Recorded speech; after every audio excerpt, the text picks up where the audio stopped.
sa pagbantay sa labing kamahalan. Ang Diyos mao'y iyang manlalaban.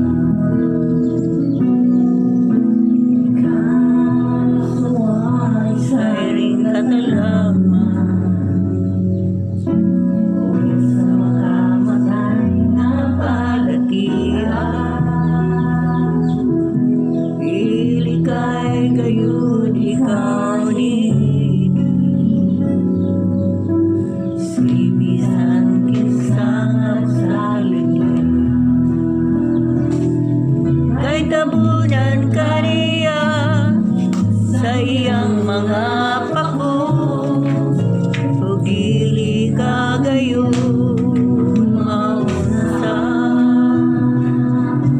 Ubos sa iyang pag-atiman ang iyang pagkamaunod, madalimod o magbantay kanimo.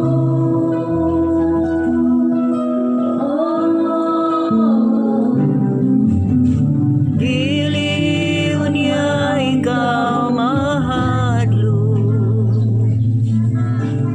sa kagabion.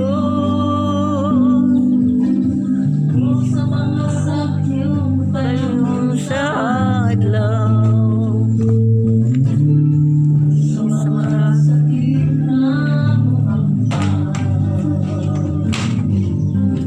di mo matukan ang sa kalibot.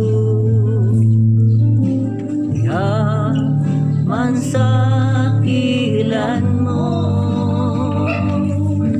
napulog kalibulibot kanimo. Pandili kagayud maunsa, ay tabunan kaniya sa iyang mga pako, ug dili kagayud maunsa. Ubos sa iyang pag-atiman ang iyang pagkamaunod, manalibod ug magbantay kanimo. Kay tabunan kaniya sa iyang mga pako, ug dili kagayud maunsa. Ubos sa iyang pag-atiman ang iyang pagkamaunod, manalipod ug magbantay ka